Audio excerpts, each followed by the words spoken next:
গঙ্গাসাগর, যেখানে গঙ্গা এসে মিশেছে সাগরের বুকে। বিশ্বাস আর ভক্তির মিলনে সৃষ্টি হয়েছে এক মহাতীর্থ। সেই পবিত্র স্থানই গঙ্গাসাগর নামে পরিচিত। প্রতি বছর মকর সংক্রান্তির পুণ্যলগ্নে লক্ষ লক্ষ পুণ্যার্থী ভিড় জমায় এই তীর্থভূমিতে। আর গঙ্গাসাগরের হৃদয়ে অবস্থিত কপিল মুনির আশ্রম, যেখানে মহর্ষি কপিলের সাধনাভূমি আজও আধ্যাত্মিক শক্তিতে ভরপুর। সব তীর্থ বারবার গঙ্গাসাগরের একবার। সাধুকা গঙ্গা হয়, জাগা সাধুকা হয়, মন্দিরে সাধুই হয়। এর চেয়ে বড় ধাম সারা বিশ্বে নাই। গঙ্গাসাগর মানেই শুধু এক ধর্মীয় উৎসব নয়, এটি বিশ্বাসের যাত্রা, ভক্তির মিলন মেলা আর বাংলা সংস্কৃতির এক অনন্য অধ্যায়। গঙ্গা নদীর মর্তে প্রত্যাবর্তন আর সাগর রাজার পুত্রদের জীবন বিসর্জনের লোকগাথাকে ঘিরে গড়ে উঠেছে এই পূর্ণ তীর্থভূমি। প্রতি বছরের মতো 2026 সালের জানুয়ারি মাসে অনুষ্ঠিত হতে চলেছে এই মিলন মেলাটি। তাই এই তীর্থভূমিতে আপনারা কিভাবে পৌঁছাবেন, কোথায় থাকবেন, কি খাবেন আর মেলার প্রস্তুতি বা কতটা, এই সব কিছু দেখতে আমিও বেরিয়ে পড়েছিলাম।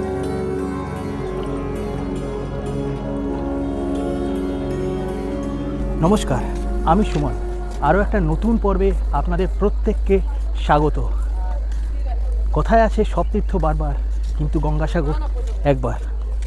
আমি বলি একবার নয়, বারবার।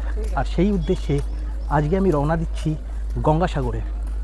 আজকে ডেট হচ্ছে ডিসেম্বর মাসের 14 তারিখ, আর এখন টাইম হয়েছে ওই 7:30 মতো। 7:46 ট্রেন ধরবো নামখানা লোকাল, নামবো হচ্ছে কাকদ্বীপে। নেক্সট মান্থ অর্থাৎ জানুয়ারি মাসে প্রতি বছরের মতো অনুষ্ঠিত হবে গঙ্গাসাগর মেলা। আর এই গঙ্গাসাগর মেলার প্রস্তুতি কতটা কি আছে সেই সব কিছু দেখতে আজকে আমি যাচ্ছি গঙ্গাসাগর। আমি ঘুরে দেখব, আপনাদেরও ঘুরিয়ে দেখাবো। আগে কিন্তু গঙ্গাসাগর যাওয়ার জন্য রুট ছিল একটাই, যে আপনাদেরকে কাকদ্বীপে নেমে যেতে হতো। এখন কিন্তু গঙ্গাসাগর অনেক ইজি হয়ে গেছে, 2-3টে রুট হয়ে গেছে। আপনারা এখন নামখানা দিয়েও যেতে পারেন। নামখানায় নেবে, ওখান থেকে নারায়ণপুর যাবেন ফেরিঘাট, মানে নারায়ণপুর ফেরিঘাট। তারপরে ফেরিঘাট থেকে বোটে উঠবেন, 2-3 ঘন্টা মতো লাগবে, একটু বেশি সময় লাগবে। নামতে হবে বেনুবন। ওই বেনুবনে নামবে, ওখান থেকে 7-8 কিলোমিটার হবে গঙ্গাসাগর। আমি আজকে যাচ্ছি হচ্ছে কাকদ্বীপ দিয়ে, কেননা বাকি যেসব রুটগুলো আছে না, ওই সব রুটের থেকে কাকদ্বীপ দিয়ে যদি আপনি যান তাহলে খরচাটা অনেকটা হবে সস্তা। ঠিক আছে, কাকদ্বীপে নামতে হবে, কাকদ্বীপ থেকে নেবে তারপরে একটা টোটো ধরবো, টোটো ধরে যাব লট নাম্বার 8 ফেরিঘাট, ওখান থেকে লঞ্চে উঠবো। আমার আজকের প্ল্যানিংটা হচ্ছে আমি 7:14 যে ট্রেনটা আছে সেই ট্রেনটা ধরে যাব গঙ্গাসাগর। ওখানে আজকে আমি স্টে করব, স্টে করে পরের দিন আসব। আপনারা যদি কেউ মনে করেন যে দিনের দিন যাবেন, আজকেই যাবেন আবার আজকেই ফেরত আসবেন, তাহলে 7:14 আগেও কিছু ট্রেন আছে, যেটা হচ্ছে 5:20 ট্রেন নামখানা লোকাল। ওই ট্রেনটা যদি আপনারা ধরেন, আপনারা খুব ভালোভাবে ঘুরে একদিনেই ঘুরে চলে আসতে পারবেন।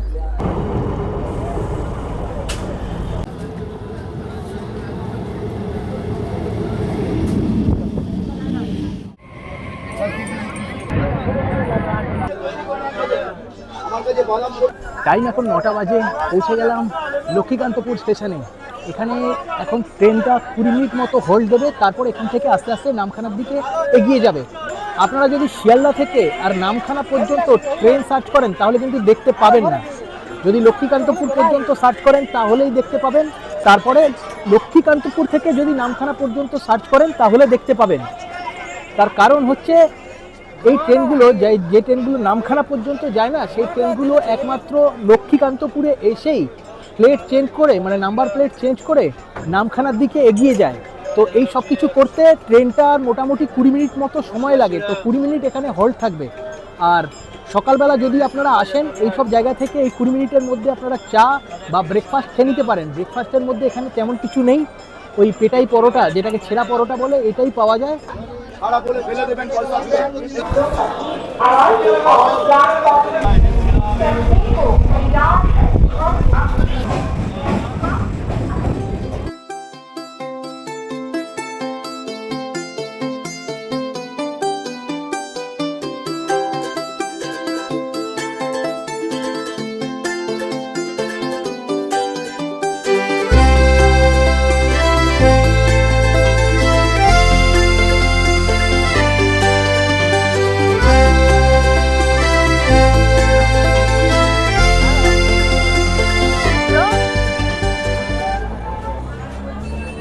টাইম এখন 10টা বেজে 5 মিনিট হয়েছে, প্রায় 10-15 মিনিট মতো লেট ছিল। পৌঁছে গেলাম কাকদ্বীপ স্টেশনে। এখন সামনের দিকে যাব, সামনের দিক থেকে টোটো ধরবো, টোটো ধরে যাব 8 নম্বর লট ফেরিঘাট। ডিসেম্বর মাস হলে কি হবে, ভিড় কিন্তু প্রচুর আছে, মানে অনেকেই দেখলাম যে এই গঙ্গাসাগর যাচ্ছে আজকে। এই হলো টিকিট কাউন্টার, আর এই টিকিট কাউন্টারের পাশ দিয়েই নিচের দিকে নামতে হবে।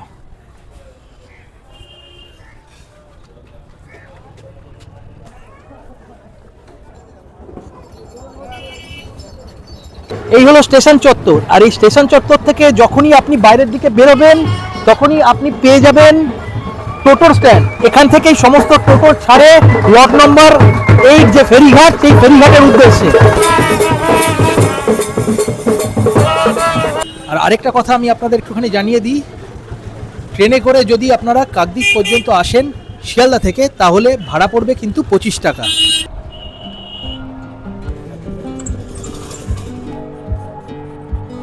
তো আমি টোটো করে যাচ্ছি, তো আমি সেই কারণের জন্য জিজ্ঞাসা করলাম যে টোটোর যে ড্রাইভার আছে তাকে, যে দাদা এটা কত কিলোমিটার? বলছে 7 কিলোমিটার। মানে আমার আইডিয়া ছিল না এতটা দূর। তো যাই হোক, 7 কিলোমিটারের জন্য নিচ্ছে 20 টাকা, ঠিকই নিচ্ছে মোটামুটি।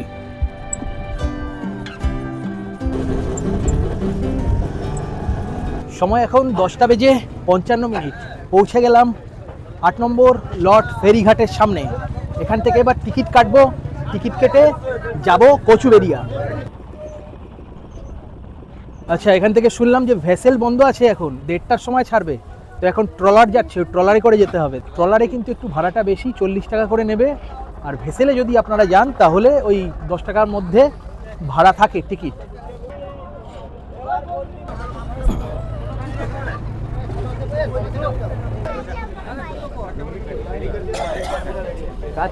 সময়ের ঘড়ি এখন 11টা বেজে 9 মিনিট। ছেড়ে দিল ট্রলার।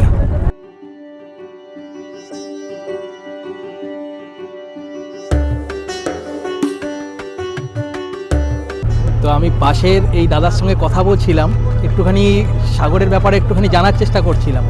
তো উনি বলছিল যে এখানে ব্রিজটা যদি হয়ে যেত তাহলে প্রচুর উন্নতি হতো, তো কোনো কারণে হয়নি। যাই হোক, তো এই যে সামনে যে আপনারা যে টাওয়ারগুলো দেখতে পাচ্ছেন, সামনে আছে, দেখাচ্ছি আমি আপনাদেরকে। এই টাওয়ারগুলো হওয়ার ফলে গঙ্গাসাগরটা অনেক বেশি উন্নত হয়েছে। আগেকার দিনের লোক নাকি, মানে আগে যখন টাওয়ারটা ছিল না তার আগে নাকি লোকজন 7টার মধ্যে নাকি সব শুয়ে যেত নাকি, মানে কাজকর্ম সেরে, তাই তো? হ্যাঁ, তখন কোনো কিছুই হতো, টোটালি বন্ধ হয়ে যেত, একদম মানে ঘুমিয়ে যেত, আবার ভোর হতো, তারপরে উঠে কাজকর্ম করতো। তো এই টাওয়ারটা হওয়ার ফলে অনেকটাই উন্নত হয়েছে, আর এখন অনেকটাই মানে প্রচুর উন্নতি হয়ে গেছে। আর এই দাদা বলছিল যে এখন ওই সিজন বলে কিছু নেই, যে সিজন টাইমে আসবে এখানে তীর্থ করতে আসবে। এখন গঙ্গাসাগরে সারা বছরই লোকজন আসছে, মানে গঙ্গাসাগরের সামনে প্রচুর হোটেল, গেস্ট হাউস, এই সব কিছুই হয়ে গেছে। গভর্নমেন্টের অনেক কিছু নাকি হয়ে গেছে। ভারত আশ্রম, হ্যাঁ, ভারত সেবাশ্রম, অনেক কিছু আশ্রম হয়ে গেছে। আর আরেকটা কথা আমি আপনাদের একটুখানি জানিয়ে দিই, আপনারা যদি ভেসেলে করে আসেন না, ভেসেল যেহেতু প্রচুর বড় আর অনেক আস্তে আস্তে আসে, যেই কারণের জন্য এই নদীটা পেরোতে সময় লাগবে আপনাদের 40 মিনিট মতো। কিন্তু যদি আপনারা ট্রলারে করে আসেন, এইরকম আমি যেভাবে আসছি, এই ট্রলারে করে যদি আসেন তাহলে কিন্তু অনেক কম সময়ে এই নদীটা পেরিয়ে যাবেন। লাগবে হচ্ছে 15 মিনিট সময়।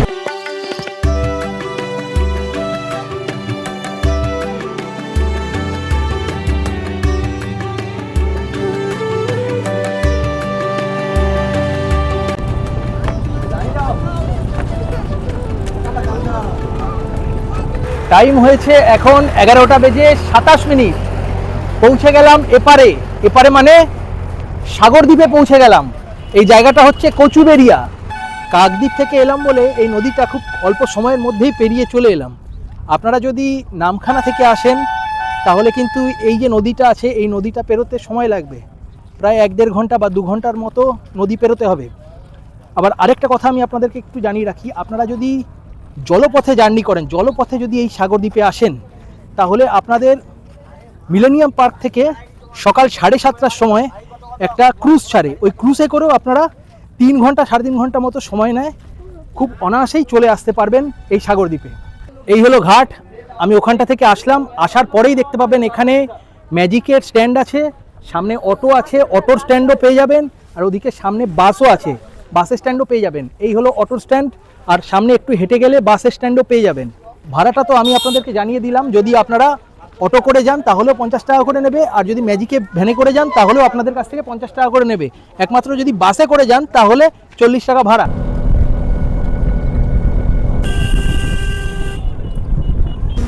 আমি চারদিকের প্রাকৃতিক পরিবেশ দেখতে দেখতে আসছি।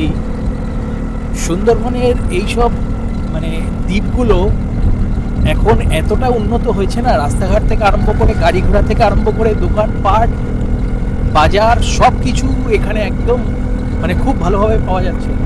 আর বাড়িও প্রচুর হয়েছে, প্রচুর পাকা বাড়ি টাড়ি আছে। মানে আপনি এখানে আসলে বুঝতেই পারবেন না যে এই জায়গাটা হচ্ছে যে সাগর দ্বীপ মূল ভূখণ্ড থেকে আলাদা।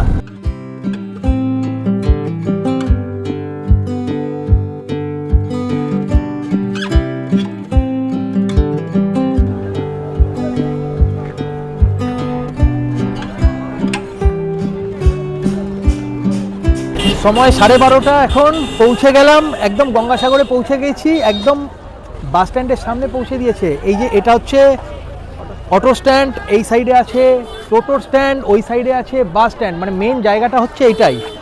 আর সামনেই হচ্ছে মেন গেটটা আছে। আপনাকে গঙ্গাসাগর আসতে হলে বা গঙ্গাসাগর যে রোডটা আছে যেখানে আপনি স্নান করবেন বা যেখানে হচ্ছে হোটেল বা গেস্ট হাউসগুলো আছে, সেইটা হচ্ছে এই রাস্তাটা দিয়ে সোজা এসে আপনাকে এই রাস্তাটা দিয়ে সোজা যেতে হবে এই দিকটা। এখান থেকে মেন যে স্নানঘাটটা আছে তার ডিস্টেন্স হচ্ছে 2 কিলোমিটার মতো।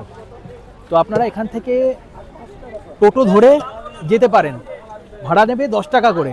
আচ্ছা, এনাদের সঙ্গে আমি দাঁড়িয়ে একটুখানি কথা বলছিলাম, তো এনারা বললো যে এখানে আপনি যদি একদিন গঙ্গাসাগরে আসেন, গঙ্গাসাগরে স্নান করলেন, করার পরে যখনই আপনি এই জায়গায় আসবেন না, সবসময় কিন্তু বাস বা টোটো এসব পাবেন না, ম্যাজিক ভ্যান পাবেন না।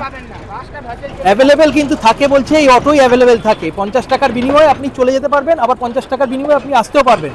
আর যদি রিজার্ভ করতে চান তাহলে বলছে 300 টাকা দিলে পুরো একেবারে আপনাকে 30 কিলোমিটার দূরে আপনাকে গিয়ে ওই ফেরিঘাটে গিয়ে ছেড়ে দেবে। আর সামনের এই রাস্তাটা ধরে আপনাকে একটুখানি এগিয়ে যেতে হবে। এখানে কিন্তু থাকার ব্যবস্থা আছে। এই হলো ধর্মশালা, এই নাম্বারটা আপনারা নোট করে নিতে পারেন। এই হলো আরেকটা একদম রাস্তার উপরে guest house, Krishnakali guest house. এই হলো কৃষ্ণকালী গেস্ট হাউস, নাম্বার আপনারা পজ করে নিয়ে নিতে পারেন। এসি নন এসি সব রুমই পাওয়া যাবে এখানে।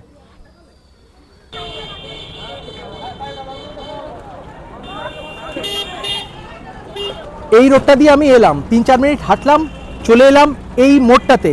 এখান দিয়ে একটা রাস্তা সোজা চলে যাচ্ছে আর একটা রাস্তা এ পাশে চলে যাচ্ছে। এইটা দিয়ে আরও 5-7 মিনিট যদি আপনারা হাঁটেন তাহলে ঘাট পেয়ে যাবেন, স্নান ঘাট। আর এই রাস্তাটা দিয়ে যদি আপনারা সোজা যান তাহলে পেয়ে যাবেন কপিলমুনির আশ্রম।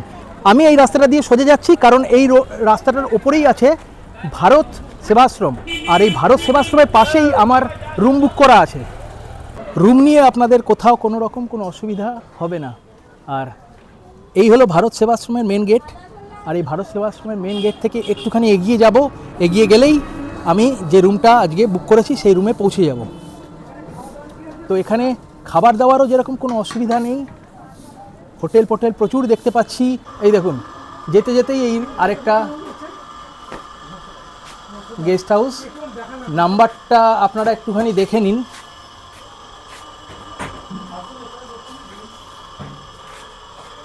আদর্শ গেস্ট হাউস।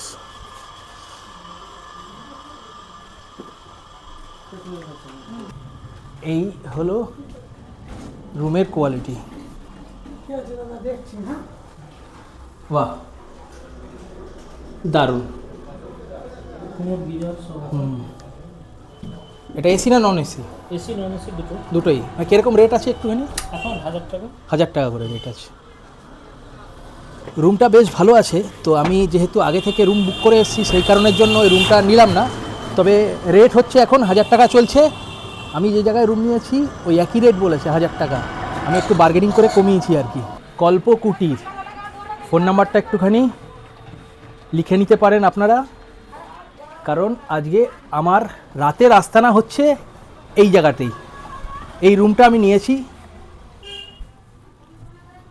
একটু লাইটটা জ্বালিয়ে দেবেন। কারেন্ট নেই?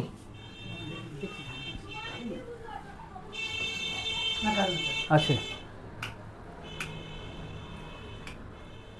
হ্যাঁ ঠিক আছে। এই হলো রুম, ডবল বেডরুম, যদিও বা আমার ডবল বেডরুমের দরকার নেই, কিন্তু দুটো বড় বড় বেড আছে, ঠিক আছে। আর মোটামুটি রুম ঠিকই আছে। এখানে একটা বেসিন আপনি পেয়ে যাবেন, আর যদি আপনি এসি চান তাহলে এসিও পেয়ে যাবেন। বাথরুমটা আমি আপনাদের একটুখানি দেখিয়ে দিই। এই হলো বাথরুম, নর্মাল বাথরুম, ঠিকঠাকই আছে, কমোড আছে, সব থেকে বড় কথা।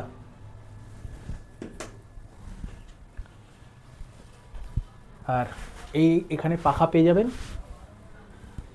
তবে এই জায়গায় এসে এর থেকে বেশি কিছু আশা করা যায় না। এই রুমটাকে আমি আগে থেকে বুক করে এসেছি, কিন্তু আমার ওই একটু আগে যে দেখলাম যে আদর্শ বলে যে গেস্ট হাউসটা আছে, ওই রুমটা আমার বেশি পছন্দ হয়েছিল। ওইটাতে রেট ছিল হচ্ছে 1000 টাকা, আর এটাতেও আমাকে 1000 টাকাই বলেছিল। আমি একটু বার্গেনিং করে 200 টাকা কমিয়েছি, 800 টাকা বলেছে। সময়ের ঘড়ি বলছে এখন টাইম হয়েছে 2:05। আমি রুমে গেলাম, একটুখানি রেস্ট নিলাম। রেস্ট নিয়ে বেরিয়ে সামনেই ছিল হচ্ছে খাবার জায়গা, মানে হোটেল ছিল। ওখান থেকে একটা নিরামিষ থালি নিলাম, 50 টাকা নিল। তো খাওয়া দাওয়া করে এখন যাচ্ছি আমি হচ্ছে স্নানের ঘাটের দিকে। এই দিকটা যে আছে, এই দিকটা হচ্ছে কপিল মুনির আশ্রমের দিকে। এই দিকেও কিন্তু স্নানের ঘাট ছিল, কিন্তু এখন সেই স্নানের ঘাটটা হচ্ছে ভেঙে গেছে বলছে। তো সেক্ষেত্রে আমাদেরকে যেতে হবে এই রাস্তা দিয়ে, গিয়ে বেরিয়ে সামনের দিকে যেতে হবে। ঘাটে আসার জন্য আমি একটা টোটো বুক করেছিলাম, ভাড়া নিল হচ্ছে 15 টাকা। মানে যদি আপনি ইন্ডিভিজুয়াল আসেন, আর যদি পুরো টোটোটাকে রিজার্ভ করেন তাহলে বলছে যে আপনি যতক্ষণ স্নান করবে ততক্ষণ থাকবে ওখানে, তারপরে আপনাকে নিয়ে আসবে, নিয়ে আসার পর ওখান থেকে কপিল মুনির আশ্রমে আপনাকে নিয়ে যাবে। কপিল মুনির আশ্রমে আপনি পুজো দেবেন, তারপরে আপনি যেখানে রুম ভাড়া নিয়েছেন সেখানে ছেড়ে দেবে, নেবে হচ্ছে 250 টাকা। তো আমি ভাবলাম আমার দরকার নেই, আমি যাই, গিয়ে 15 টাকা দিয়েই চলে এলাম একদম ঘাটের সামনে। জয় ভোলে বম বলে। এই সাগরদ্বীপের মোট আয়তন কিন্তু 300 বর্গ কিলোমিটার। আর এই সাগরদ্বীপের দক্ষিণ প্রান্ত দিয়ে কিন্তু হুগলি নদী প্রবাহিত হয়ে বঙ্গোপসাগরে গিয়ে পড়েছে। আর এই হলো পৌঁছে গেলাম সাগরদ্বীপের সেই স্নান করার যে জায়গা, সেই জায়গায় প্রত্যেকে আসে, এসে এখানেই স্নান করে আর পুণ্য অর্জন করে। গঙ্গা নদীর মর্তে প্রত্যাবর্তন আর সাগর রাজার পুত্রদের জীবন বিসর্জনের লোকগাথাকে ঘিরে গড়ে উঠেছে এই পূর্ণ তীর্থভূমি।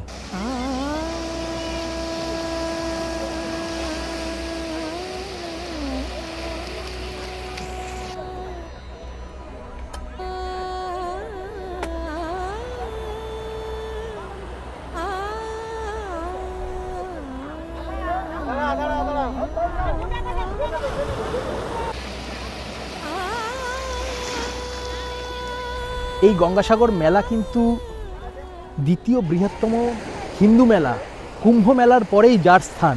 মহাভারতের বনপর্বে তীর্থযাত্রা অংশে এই গঙ্গাসাগরের কথা কিন্তু বলা হয়েছে, যা কিন্তু 1000 থেকে 2000 খ্রিস্টপূর্বাব্দে এই তীর্থযাত্রাটির অস্তিত্বের প্রমাণ দেয়। আবার মহাকবি কালিদাসের রচিত রঘুবংশম গ্রন্থটিতে এই গঙ্গাসাগর তীর্থযাত্রার কথা উল্লেখ করা আছে। আবার বঙ্কিমচন্দ্র চট্টোপাধ্যায়ের কপালকুণ্ডলাতে এই গঙ্গাসাগরে পৌঁছানোর একটা বিপজ্জনক যাত্রার কথা উল্লেখ করা আছে। প্রতি বছর মকর সংক্রান্তির দিনে এই স্থানে প্রচুর ভক্তদের সমাগম হয়, বিশেষ করে উত্তর ভারত থেকে, বিহার, উত্তরপ্রদেশ, এইসব জায়গা থেকে প্রচুর পুণ্যার্থী এই জায়গায় আসেন, এসে থাকেন এবং ওই মকর সংক্রান্তির দিনে এই সাগরের জলে ডুব দেয় আর পুণ্য লাভ করে।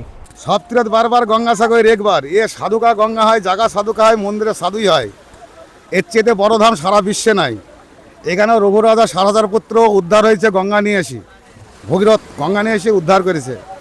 সেই জন্যে মানুষের কষ্ট হলেও সবাই কষ্টকে মনে না ভাব করি এই গঙ্গাসাগরে চান করতে আসে। এই হচ্ছে সকরম মক্ষম গঙ্গার উদ্ধার হওয়া আচ্ছা এটাই হচ্ছে মেন স্নানের ঘাট এটাই। আচ্ছা এখানে এখন আবার- কপিল মুনির আশ্রম কত দূর হবে? এ মিনিমাম 10 মিনিটের রাস্তা। ওইখানে আগে স্নান হতো না? না, চান আগে আরও হতো, নিচে দুটো মন্দির চলে গিয়া। আচ্ছা আচ্ছা এটা তো আচ্ছা চতুর্থ এখানে মন্দির। দুটো মন্দিরের হ্যাঁ, ভিতরে চলে গেছে। সাগর আচ্ছা। ভাঙতে ভাঙতে সামনে আসছে। কত আচ্ছা। ঝাউ বাগান ছিল, সেসব ঝাউ বাগান সব শেষ।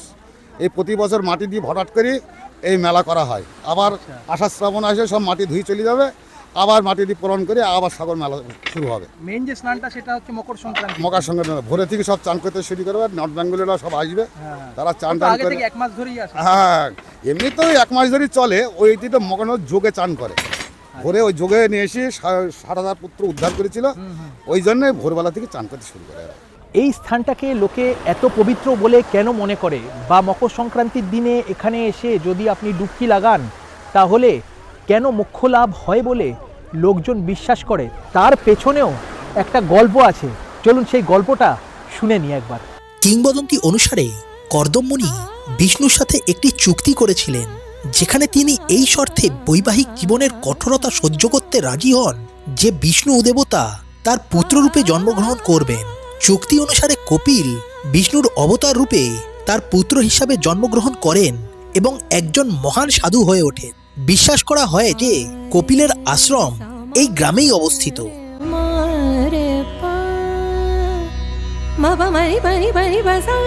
একদিন রাজা সাগরের অশ্বমেধ যজ্ঞের জন্য প্রয়োজনীয় যজ্ঞের ঘোড়াটি অদৃশ্য হয়ে যায়। এটি ইন্দ্র চুরি করেছিলেন। রাজা তার 60,000 পুত্রকে ঘোড়াটি খুঁজতে পাঠান এবং কপিলের আশ্রমের পাশে ঘোড়াটি খুঁজে পান, যেখানে ইন্দ্র এটিকে লুকিয়ে রেখেছিলেন। কপিলকে চোর ভেবে ভুল করে পুত্ররা চুরির জন্য অভিযুক্ত করেন। মিথ্যা অভিযোগে ক্রুদ্ধ হয়ে ঋষি তাদেরকে ভস্ম করে দেয় এবং তাদের আত্মাকে নরকে পাঠিয়ে দেন।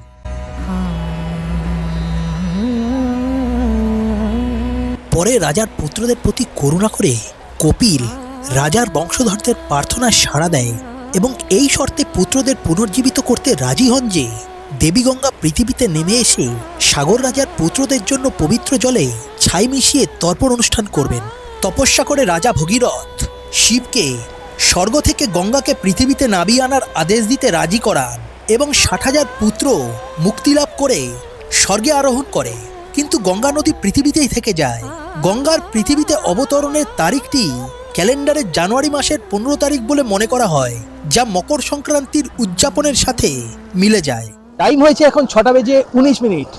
পৌঁছে গেলাম একদম কপিল মুনির আশ্রমের সামনেই আছে কপিল মুনির আশ্রম। আমি যাচ্ছি, ভেতরে যাচ্ছি। এই হলো মন্দির চত্বর, আর সামনেই দেখতে পাওয়া যাচ্ছে মন্দির। এই মন্দিরে যদি আপনারা পুজো দিতে চান দিতে পারেন। পুজো সবসময় পুজো দিতে পারেন, যে কোনো সময় পুজো দিতে পারেন, কিন্তু মন্দিরে পুজো দেওয়ার জন্য যে ডালার কিনবেন সেই ডালা কিন্তু এখানে দেখবেন একটা সুন্দরভাবে, একটা দারুণ সুন্দরভাবে ভেতরে একটা মার্কেট টাইপের করে রেখেছে। এর ভেতরেই সমস্ত ডালার দোকান আছে। আমি গিয়ে আপনাদের দেখাচ্ছি, এখান থেকেই আপনাদের ডালা কিনতে হবে। এই হলো মার্কেট, আর এখানে সমস্ত ডালার দোকান আছে। আপনারা এখান থেকে ফুল টুল ডালা যা কেনার কিনে নিতে পারেন। বিভিন্ন ধরনের দোকান আছে।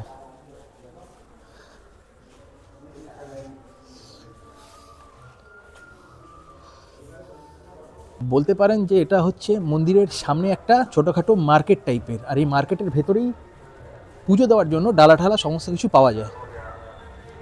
চলুন যাই, গিয়ে এক্ষুনি আরতি শুরু হবে। আরতিটাকে আপনাদেরকে একটুখানি দেখাবার চেষ্টা করছি।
হয়ে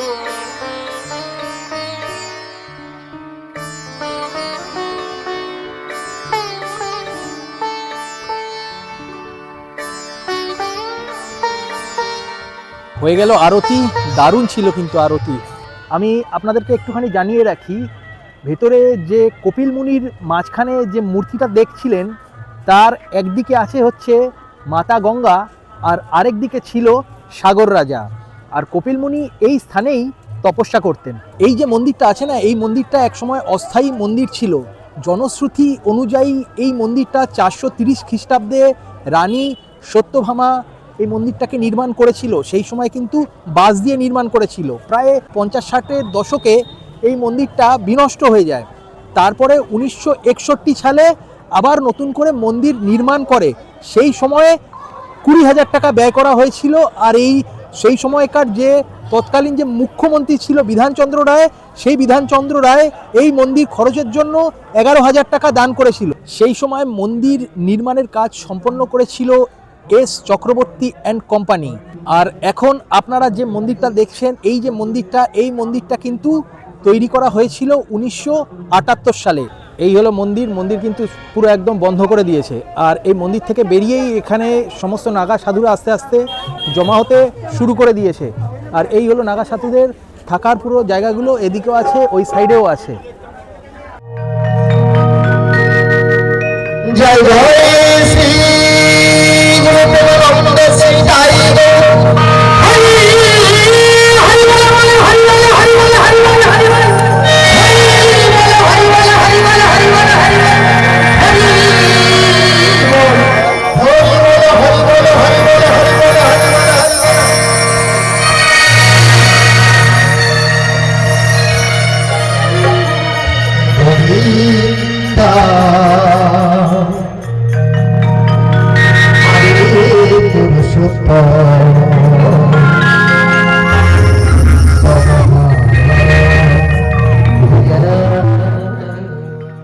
সময় হয়ে গেছে প্রায় 9টা। আমি একদম মন্দিরের সামনে ছিলাম। মন্দিরের সামনে কিছুক্ষণ সময় কাটালাম, কাটিয়ে চলে এলাম মন্দির থেকে।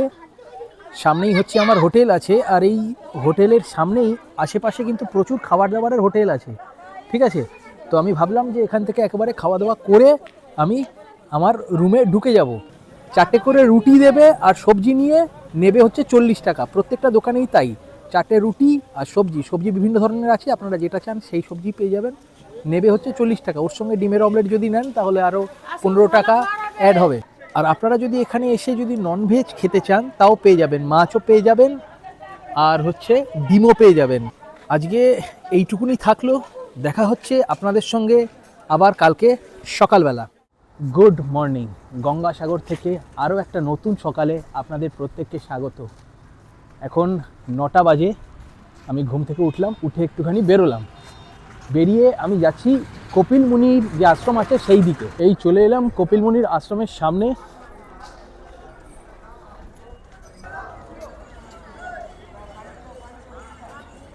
আচ্ছা, আরেকটা কথা আমি আপনাদের একটুখানি জানিয়ে রাখছি।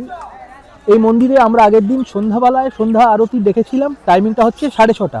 আর সকালবেলার যে আরতিটা হয় সেই আরতির টাইমিং হচ্ছে 5:30টার সময়। আগের দিন রাত্রিবেলা আমি এখানে এসেছিলাম বলে শুধু কপিল মুনির আশ্রমটাকেই আপনাদেরকে দেখাতে পেরেছিলাম। এখানে কপিল মুনির একটা সরোবর আছে, আপনাদেরকে আমি নিয়ে যাব। এই হলো পবিত্র কপিল মুনি সরোবর। মানে পুকুর টাইপের একখানা করে রেখেছে, চারিদিকে বাঁধানো। আর মাঝখানে একটা মূর্তি করে রেখেছে, মা গঙ্গার মূর্তি মাঝখানে আছে ওই মূর্তিটা। আচ্ছা, আমি মন্দিরের চারপাশটা একটু ঘুরছিলাম, ঘুরে আপনাদেরকে সব কিছু দেখাচ্ছিলাম। তো আমার চোখে পড়লো মন্দিরের পাশেই একটা থাকার জায়গা টাইপের আছে। তো আমি ভেতরে এসে জিজ্ঞাসা করছিলাম এখানে থাকতে পারা যায় কি না।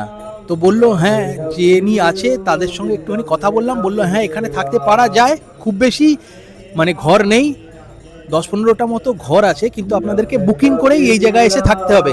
তো আসুন একটুখানি জেনে নিই উনি কি বলছে। আমাদের এটা হচ্ছে কপিলমুনি ধর্মশালা। ধর্মশালাতে এখানে থাকতে গেলে যদি রুম ফাঁকা থাকে তাহলে এখানে পেয়ে যাওয়া যায়। আর না হলে আমাদের একটা ফোন নাম্বার আছে, সেক্রেটারি ফোন নাম্বারে বুক করেও রুম পাওয়া যায়। এখানে 20টা মতো রুম আছে আমাদের, কিন্তু মেলার সময় ওটা দেওয়া হয় না। মেলার সময় মহারাজরা থাকেন, ওই জন্য মেলার সময় বাদে অন্যান্য যে কোনো সময় এলে এখানে রুম পাওয়া যায়। আগে থেকে বুক করে আসতে হবে। রুম আগে থেকে বুক করতেও পারেন ফোন নাম্বারে, না হলে এখানে এসেও পেয়ে যেতে পারেন। খোঁজ খবর নিতে হবে, যদি হ্যাঁ, থাকে অ্যাভেলেবেল তাহলে পেয়ে যাবেন, কোনো অসুবিধা রুমের কি রেট? রুম এখন দেওয়া হচ্ছে 500 টাকা করে পার রুম, 4 জন করে থাকতে পারে। 4টে সিঙ্গেল গদি আছে নিচে পাতা, ল্যাট্রিন বাথরুম আমাদের কমন আছে, আমাদের অ্যাটাচ নেই, কারণ আশ্রমের সিস্টেমে এদের বানানো সব কিছু। এই হচ্ছে আমাদের সিস্টেম।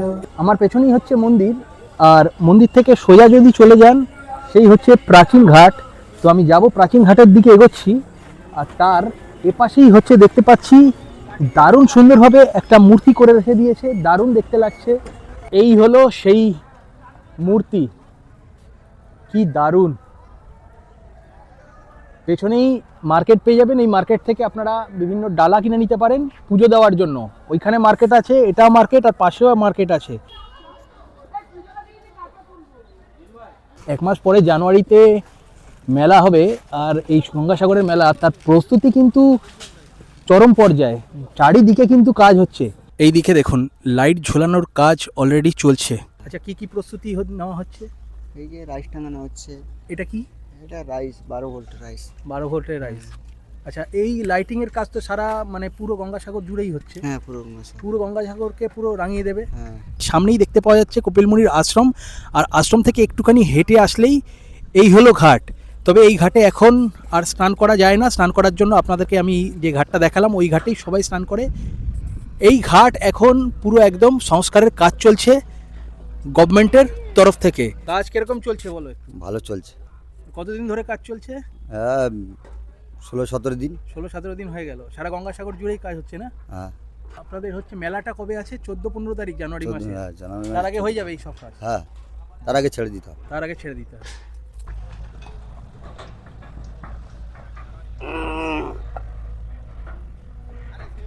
মেলা উপলক্ষে এখানে 1 নম্বর ঘাট থেকে লোক এখানে র্যাম থাকবে, এই র্যামে লোক উঠবে এবং মেলার আগেই সব কাজ সব ছেড়ে দেওয়া হবে।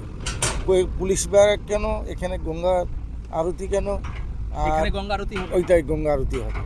আচ্ছা, ওই জায়গাটায় গঙ্গা আরতি হবে? হ্যাঁ হ্যাঁ, আচ্ছা, একটা গঙ্গা আরতি হবে। আর ওই সাইডে এই যে মেডিকেল ক্যাম্প বসবে। কোথায়? ওই সামনে মেডিকেল? ওই যে সামনে যে বকেট মারছে ওইটা মেডিকেল। আচ্ছা আচ্ছা। আর এইটা গঙ্গা আরতি। আর এইটা 2 নম্বর ঘাট। 2 নম্বর ঘাট এইটা একটা র্যাম থাকবে 1 নম্বর থেকে, এটা উঠে আসবে। আর পুণ্য স্নানটা কোথায় হবে? পুণ্য স্নানটা এখানে হবে। এখানে হবে না ওই ঘাটটাতে হবে? ওই ঘাটে হবে, 6 নম্বরে হবে। 6 নম্বরে হবে। মেন ঘাট কি এটাই তৈরি করা হবে? মেন ঘাট সবার থেকে এইটাই উঠবে, আচ্ছা, র্যাম দিয়ে উঠবে। র্যাম দিয়ে উঠবে। তো এখন যা পরিস্থিতি আছে সেটা তৈরি হয়ে যাবে হ্যাঁ, মোটামুটি হ্যাঁ, হ্যাঁ। জানুয়ারি মাসের মধ্যে। হ্যাঁ। এই যে এই জায়গাগুলোতে পুরো একদম তিরপল টাঙিয়ে যারা সাধু সন্ত্ররা আসবে তাদেরকে এই সব জায়গাগুলোতেই রাখা হবে। সামনে দেখুন এই যে নীল নীলগুলো দেখতে পাচ্ছেন, এইগুলো হচ্ছে শৌচালয়। শৌচালয় বলে লেখা আছে। এগুলো চলে এসছে, এগুলো এখনো পর্যন্ত রেডি হয়নি, তো এগুলো আস্তে আস্তে রেডি হচ্ছে। আর 1 মাস মতো বাকি আছে গঙ্গাসাগর মেলার। আর এখানে এসে আমি আপনাদেরকে মোটামুটি একটা ধারণা দিতে পারলাম প্রস্তুতি কতটা তুঙ্গে। ডিপার্টমেন্টে মানে চারিদিকে কাজ হচ্ছে, বিভিন্ন ডিপার্টমেন্টে কাজ হচ্ছে, ডিপার্টমেন্ট ওয়াইজ কাজ হচ্ছে। লাইটের যেরকম কাজ হচ্ছে, এদিকে হচ্ছে যে ঘাটগুলো আছে ঘাটগুলো সংস্কারের কাজ হচ্ছে। সময় এখন 10টা বাজে। চলে এলাম আবার মন্দিরের সামনে। এখন এখান থেকে যাব রুমে থেকে লাগেজ নেব, কিছু খাওয়া দাওয়া করব, বেরিয়ে যাব জেটি ঘাটের দিকে। আর গঙ্গাসাগর কীরকম ঘুরলাম সেটা যদি আপনি জিজ্ঞাসা করেন তাহলে এটাই বলবো যে প্রত্যেক হিন্দু সনাতনীর একবার গঙ্গাসাগরে আসার দরকার, কারণ এটা 2য় বৃহত্তম তীর্থস্থান হিন্দুদের। পর্যাপ্ত পরিমাণে এখানে আসলে ক্যাশ রাখবেন। দোকানপাটগুলো আপনাদের কাছে ওই রকম করে কলকাতার মতো ওই রকম ওদের কাছে স্ক্যানারও নেই, সুতরাং অনলাইন পেও আপনি করতে পারবেন না, সবাই চাইছে ক্যাশ। ঠিক আছে, তো এই একটা প্রবলেম আছে। আদারওয়াইজ হচ্ছে খাওয়া দাওয়া খুব একটা বেশি কস্টলি নয়। কস্টলি বলতে গেলে লাগলো হচ্ছে এই যে আমি যে আসলাম কলকাতা থেকে, আবার এখান থেকে কলকাতায় যাব, এটাই হচ্ছে একটু কস্টলি। ঠিক আছে, রেটটা একটুখানি বেশি। খাওয়া দাওয়া মোটামুটি ঠিক আছে। রুম আপনাদেরকে আমি দেখালাম, রুমের রেটও প্রায় ওই 800-1000 সিজন টাইমে, মানে যে সাগর মেলাটা আসছে ওই সময়টা একটুখানি বেশি হয়। আদারওয়াইজ মোটামুটি ঠিক আছে। আর মেলার কি প্রস্তুতি চলছে সেটা তো আমি আপনাদেরকে দেখিয়েই দিলাম। তো এই ছিল আজকের পর্ব। দেখা হচ্ছে পরের পর্বে, নতুন কোনো গন্তব্যস্থানে, নতুন কোনো জায়গায়। ততদিন আপনারা খুব ভালো থাকবেন, সুস্থ থাকবেন, হাসি খুশি থাকবেন। ধন্যবাদ।